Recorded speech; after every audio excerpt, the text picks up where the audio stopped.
Hello, denizens of the internet. I'm John O'Seidler from Mosh, and we're here at Hair by Tommy J to talk about hair. Maybe you have it, maybe you don't, maybe it's thinning, maybe it won't. You'll find out with us and a barber who's going to cut my hair live very soon.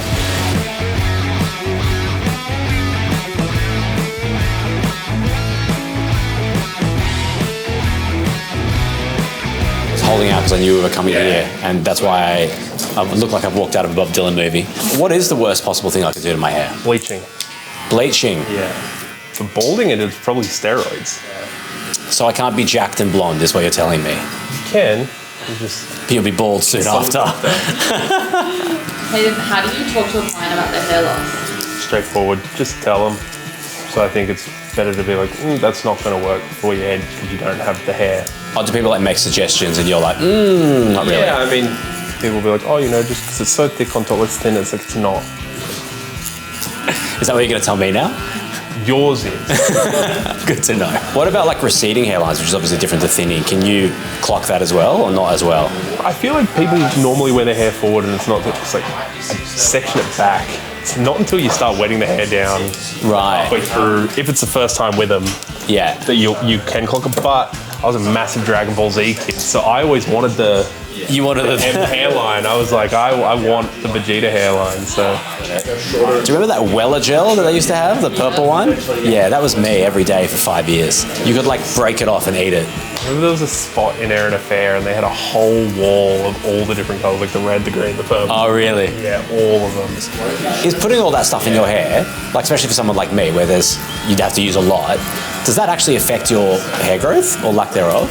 It definitely affects the longevity of the hair when it's out of the head because it's alcohol based. Ah, right. Putting a solvent on your hair is bad news. Yeah, it like strips the moisture out of it, and then you'll get snapped and like dead and split ends and stuff. Yeah, right. That, if they're not cut, will just slowly break back towards the end of it, like not sealing the end of a rope. Yep. Out of the spray. Split ends will just sort of do that back towards the scalp, snap off at the scalp when they get there. What about like wax and stuff like that? That's more natural, right? Lots of stuff now has moved away from like the solvent bases. So lots of stuff now actually will have good stuff in it that puts moisture in the hair throughout the day. Yeah, right. But it's still water soluble, so it washes out really easily without having to dump a bunch of shampoo on it, which is caustic and pulls moisture out of the hair. What's your view on shampooing?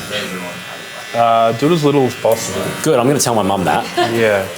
Do you feel like you have customers where you have like really intimate relationships in terms of the knowledge that you have of their lives? Like they just tell you heaps of stuff about what's going on with them?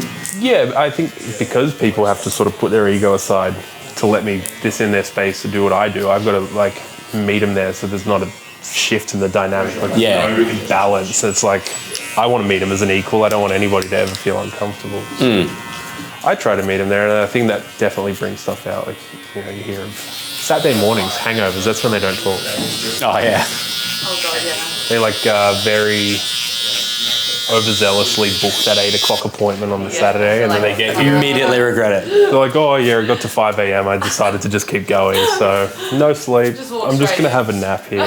Okay, and then if you could give any musician a haircut, past or present, whose hair are you cutting? Mick Fleetwood, I'm shaving it. Oh, it's so good. I love that you didn't have any hesitation in answering that question. But I also love the like John Howard into a ponytail. It is kind of like, oh yeah, there is no trying to hide it. He's like actively pulling it out of the way, showing it off. Really tough about that. I'm keen to know from you, mullet or uncut? Mullet. Obvious. All the time, every day. I've sort of done everything with my hair. Like I've had every style. I've gone bald. I've gone short. So I'm aware of how I'd look. I was always told how nice my curls were and how people would die to have them, and how much money people pay to have hair this curly. So I think that's definitely fed the ego for a while. It's like hair being part of your confidence. Really? Yeah, absolutely. How do I feel? Like a new man, like a Renaissance man. like I've died and gone to heaven and come back. And like I'm not losing my hair because I've had it confirmed by Hayden. And Hayden knows. Pretty good, pretty fresh. Ready to party.